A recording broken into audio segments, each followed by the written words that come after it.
Hello साथियों, भारतीय न्याय संहिता 2023 में हम पढ़ रहे हैं गर्भपात आदि कारित करने के विषय में। धारा 89 जो कि आईपीसी की धारा 313 के समरूप है, महिला की सम्मति के बिना गर्भपात कारित करना, काउजिंग मिसकैरिंग विथआउट वुमेन कंसेंट।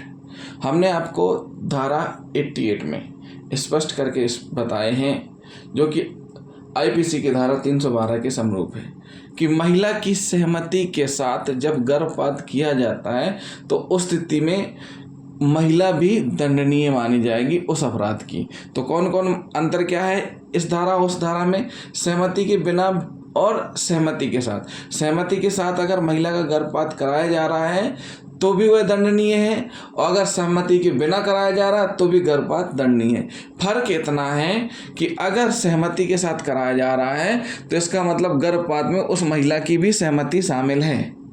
तो उस महिला और जो करा रहा है और जो कर रहा है, यानी महिला के साथ साथ जो व्यक्ति उस गर्भपात कराने के लिए लेके जा रहा है और जो डॉक्टर उसको कर रहा है, वो दंडनीय माने जाएंगे, सिवाय उन परिस्थितियों को छोड़ करके जिनमें कि गर्भ का चिकित्सीय समापन अधिनियम 1971 लागू होता है। उन परिस्थितियों को छोड़ करके जिन परिस्थितियों में यह एक्ट लागू होगा, वो परिस्थितियां कौन कौन सी हैं वो हम आपको पिछले वीडियो में बता चुके हैं कि किन किन परिस्थितियों में गर्भपात कराया जा सकता है, गर्भपात की परमिशन मिलती है, वो परिस्थितियां हम आपको बता चुके हैं। तो जिन साथियों ने अभी तक हमारा पिछला वीडियो नहीं देखा है वो अवश्य रूप देख लें, साथ ही साथ इस वीडियो को भी लास्ट तक जरूर देखें। तो महिला की सम्मति के बिना गर्भपात कराने का मतलब क्या हुआ कि यह धारा गर्भवती स्त्री की सहमति के बिना उसका गर्भपात कराने वाले व्यक्ति के लिए दंड का प्रावधान करती है। क्या करती है? दंड का प्रावधान करती है। पिछली धारा में हमने आपको बताया कि गर्भपात गर्भवती स्त्री की सहमति से कराए जाने पर गर्भपात कराने वाला व्यक्ति, चाहे वह पुरुष हो या स्त्री, तथा इसके लिए सहमति देने वाली गर्भवती स्त्री, दोनों को समान रूप से दंडित किया जाएगा। जबकि प्रस्तुत धारा में केवल गर्भपात कराने वाला या वाली को ही दंडित किया जा सकेगा, क्योंकि गर्भपात संबंधित स्त्री की सहमति के बिना उसकी इच्छा के विरुद्ध कराया जा रहा है। इसमें महिला को दंडनीय नहीं माना जाएगा। क्यों? क्योंकि उसकी इच्छा के विरुद्ध, उसकी सम्मति के बिना गर्भपात कराया जा रहा है। तो साथियों, ये हुई धारा 89 जो कि आईपीसी की धारा 313 है। और अगर महिला की सम्मति के बिना गर्भपात कारित कराया जाता है तो इस धारा में सजा का प्रावधान है 10 वर्ष तक का कारावास और जुर्माना। दंडनीय होने पर क्या प्रावधान है सजा का? 10 वर्ष तक का कारावास व जुर्माना से दंडित किया जाएगा। तो साथियों, अगली धारा है 90। हम पढ़ेंगे बीएनएस 2023 की धारा 90 जो कि आईपीसी की धारा 314 के समरूप है। किसके समरूप है? 314 के समरूप है। गर्भपात कारित करने के आशय से किए गए कार्य द्वारा कारित मृत्यु, death caused by act done with intent to cause miscarriage.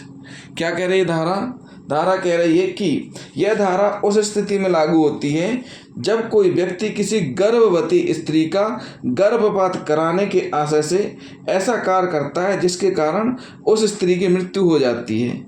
इस धारा का मुख्य तत्व यह है कि अभियुक्त ने गर्भवती स्त्री का गर्भपात कराने के आशय से कृत्य किया हो, इसके परिणाम स्वरूप उस गर्भवती स्त्री की मृत्यु कारित हुई हो। गर्भपात कारित करने के आशय से किए गए कार्य द्वारा कारित मृत्यु, यहाँ मृत्यु किसकी हो रही? महिला से। क्या करवाने के चक्कर में? गर्भपात कराने के चक्कर में महिला की मृत्यु हो जाती है। तो इसके लिए आवश्यक तत्व कौन कौन से इस धारा के लिए?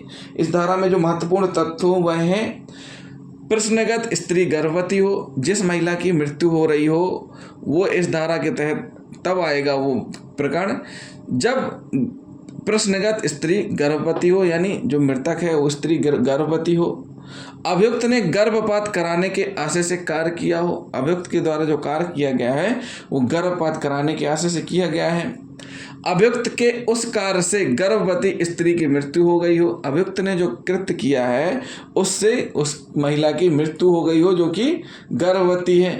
धारा के दूसरे खंड के लिए गर्भपात का कार्य गर्भवती की सहमति के बिना हो। धारा के दूसरे खंड के लिए गर्भपात का कार्य गर्भवती की स्त्री, जो गर्भवती स्त्री है उसकी सहमति के बिना हो। जो ये कृत्य है वो उसने किया है गर्भपात कराने का, वह उसकी सहमति के बिना किया हो, तो इन परिस्थितियों में क्या किया जाएगा, इन परिस्थितियों में उसको दंडित किया जाएगा। और सजा का प्रावधान कितना है, 10 वर्ष तक का कारावास और जुर्माने से दंडनीय माना जाएगा। सुरेंद्र चौहान बनाम राजकीयवाद में मृतक से कथित अवैध संबंध रखने वाला व्यक्ति मृतक का गर्भपात करवाने के लिए उस एक चिकित्सक के चिकित्सालय में ले गया। गर्भपात के दौरान उस स्त्री की मृत्यु हो गई। न तो वह चिकित्सक गर्भपात करने के लिए योग्य था, न ही गर्भ का चिकित्सीय समापन अधिनियम 1971 की धारा 4 के अधीन वह चिकित्सीय सरकार द्वारा मान्यता प्राप्त था, और न ही उस चिकित्सालय में गर्भपात कर सकने की मूल सुविधाएं उपलब्ध थीं। मध्य प्रदेश उच्च न्यायालय ने अब निर्धारित किया कि अभियुक्त और चिकित्सक के बीच धारा 314 के अधीन अपराध कारित करने का समान आशय विद्यमान था। अतः धारा 314 आईपीसी और धारा 34 के अधीन दोनों को दोषसिद्धि उचित ठहराई गई है। मतलब ये हुआ कि विचारण न्यायालय की सजा बरकरार रखी गई है माननीय हाईकोर्ट के द्वारा। तो फिर से सुन लीजिए मामला क्या है, एक बार हम फिर से रिपीट कर देते हैं। सुरेंद्र चौहान बनाम राजकीयवाद में मृतक से कथित अवैध संबंध रखने वाला व्यक्ति, मतलब एक जो मृतक महिला है उससे उस व्यक्ति के अवैध संबंध थे, तो उस अवैध संबंध रखने वाले व्यक्ति ने जब वो महिला प्रेग्नेंट हो जाती है तो उसे गर्भपात करवाने के लिए उसे एक चिकित्सक के पास एक हॉस्पिटल में ले जाता है, और जिस हॉस्पिटल में ले जाता है उस हॉस्पिटल में उसकी गर्भपात के दौरान मृत्यु हो जाती है। तो ना तो वह चिकित्सक गर्भपात करने के लिए योग्य था, जो चिकित्सक डॉक्टर है वह गर्भपात करने के लिए योग्य नहीं था, और ना ही गर्भ का चिकित्सीय समापन अधिनियम 1971 की धारा 4 के अधीन वह चिकित्सीय सरकार द्वारा मान्यता प्राप्त था। जो अधिनियम बना हुआ है, जो उसकी शर्तें हैं उसके अनुसार वो मान्यता प्राप्त नहीं था। उस चिकित्सालय में गर्भपात कर सकने की मूल सुविधाएं उपलब्ध नहीं थी, और साथ ही साथ मूल सुविधाएं भी उपलब्ध नहीं थी। मध्य प्रदेश उच्च न्यायालय ने अब निर्धारित किया कि अभियुक्त और चिकित्सक के बीच धारा 314 के अधीन अपराध कारित करने का समान आशय विद्यमान था, जो यह धारा करती है कि गर्भपात कारित करने के आशय से किए गए कार्य द्वारा मृत्यु, जो कि इस धारा के अंतर्गत जो अपराध कारित हो रहा है उस अपराध को कारित करने का समान आशय दोनों में विद्यमान था। इसलिए दोष सिद्धि बरकरार रखी गई। दोष सिद्धि क्या रखी गई, बरकरार रखी गई। तो जिन साथियों ने अभी तक हमारा चैनल सब्सक्राइब नहीं किया है, हमारे चैनल को सब्सक्राइब जरूर कर लें, और वीडियो को लाइक और शेयर करना ना भूलें, साथ ही साथ कमेंट्स भी करते जाएं। थैंक यू दोस्तों।